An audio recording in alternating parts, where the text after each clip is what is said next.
जगगढ़ और आए हुए हमारे गांव के बच्चियां, बहनें और महिलाएं, चाचा दादा सब लोग का मैं स्वागत करता हूं। और बाबा साहब के 134वें जन्म दिवस हमने करा ना प्रणाम करता हूं। और आगे इसी कड़ी में आज जब बाबा साहब 1891 में पैदा हुए थे, वो दौर ऐसा था कि जानवर और इंसान में थोड़ा सा फर्क था। 4 वर्ण बना दिए गए थे और एक बड़ी संख्या जो थी 85% उसको शूद्र कहा जाता था। और जो शूद्र वर्णों में सारी जातियां आती थी, उनको ना तो बैठने का अधिकार था और न पढ़ने का अधिकार था, न खेत रखने का अधिकार था। और सबसे बड़ी समस्या थी वो सभी वर्गों के लिए थी महिलाओं की, क्योंकि महिलाओं को कोई अधिकार नहीं था। तमाम कुरीतियां थी, न महिला पढ़ सकेगी और न महिला घर के बाहर जा सकती थी। तो बाबा साहब ने सबसे बड़ा अगर कोई फायदा कराया तो महिलाओं का अधिकार सबसे ज्यादा आज महिला को मिले हैं। जरा सा लड़ाई हो जाए तो थाने पहुंच जाती है और पहले महिलाओं को सीधे मार दिया जाता था, कहीं सती हो गई, जबरदस्ती सती कर दिया जाता था। महिलाओं के साथ उत्पीड़न होता था जिसका कोई इलाज नहीं था। आप समाज में बराबर में बैठ नहीं पाते थे। बाबा साहब ने अधिकार दिया। आज हम समाज में बैठने की बात छोड़िए, हम अधिकार के लिए लड़ने के लिए तैयार हैं।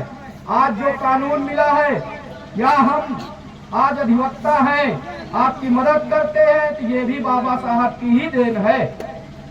तो और हम लगभग 134 साल बाबा के जन्म के बाद से भी आज हमें नहीं लगता कि हमने विकास किया है और अपने आप में सुधार किया है।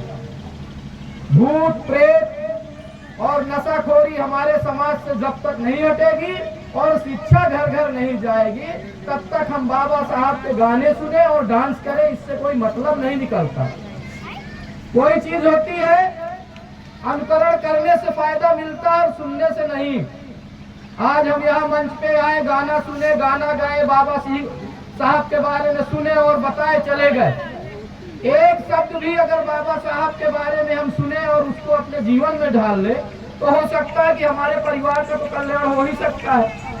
कानून की जानकारी हो, चाहे शिक्षा का अधिकार हो, चाहे हमको समाज में इकट्ठा बैठ के अपने विचार रखने का अधिकार हो, जो भी मिला हमको बाबा साहब के संविधान से मिला। और हमारे समाज में जो ढोंग और अंधविश्वास है, इसमें सबसे ज्यादा अगर कोई है बढ़ाने वाला, 134 साल बाद भी बाबा के अगर कोई बढ़ा रहा है तो महिलाएं हैं। बच्चे को पैदा होते ही भूत का डर दिखाएंगी, बउआ वहां न जाओ भूत लगता है। अगर वो बीमार हो जाएगा तो सबसे पहले नौतिया ढूंढेंगी, क्या फलाने बाबा के पास फूक दवा दो। और इलाज सिर्फ दवा से होता है, भूत झाड़ से नहीं होता। ताबीज पहनने से भूत आपको अगर डरता होता तो सब लोग ताबीज पहने हैं, किसी के पास भूत ना आता। अगर भूत डरता है तो सिर्फ शिक्षा से डरता है। हर पढ़ा लिखा व्यक्ति जानता है वो दवा कराने चला जाता है, और जो अनपढ़ व्यक्ति है वो सबसे पहले फूक डलाने चला जाता है। तो संविधान पढ़ो न पढ़ो, लेकिन अपने बच्चों को शिक्षा दो और अपने मन में मान लो कि भूत नहीं होता। भूत ये एक बिजनेस था। धर्म में तमाम चीजें हमको बता दी गई है कि तुम ये कर रहे हो तुमको स्वर्ग मिलेगा, वो कर रहे हो नर्क मिलेगा। अगर कोई गया हो तो हमको भी बता दे, या स्वर्ग से कोई आया हो या स्वर्ग में कोई गया हो, वहाँ क्या व्यवस्था है कोई हमें भी दिखा दे। सिर्फ काल्पनिक बातों को लेके हम उन्हीं पे उलझे हुए हैं। बाबा साहब जैसे महान महापुरुष समाज को दे के चले गए, लेकिन हम उसको ले नहीं रहे हैं। बस केवल 14 अप्रैल अन्य जो इनके परिवार दिवस है, उस दिन बाबा साहब को याद करते हैं। कोई भी पूजा, कोई भी व्रत, कोई भी जो हमारे संस्कार है, उनकी जरूरत होती है कि हम उसको अपने जीवन में उतारे। सुनना भाई, गाना सुनने में मजा आती है, भाषण सुनने में मजा आती है, ताली बजाए चले गए, अगर एक भी सीख लेके चले जाओ।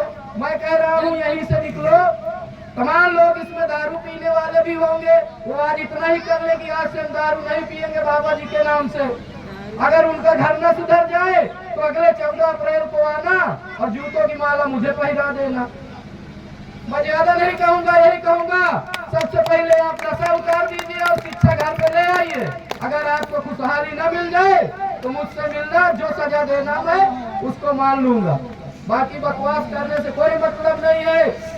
मंत्र दो अक्षरों का होता है और मेरा मंत्र है, संगठित बनो, शिक्षित बनो, ढोंग से दूर रहो और नशाखोरी से दूर रहो। जय हिंद, जय समाजवाद, जय बाबा भीम। धन्यवाद। बहुत बहुत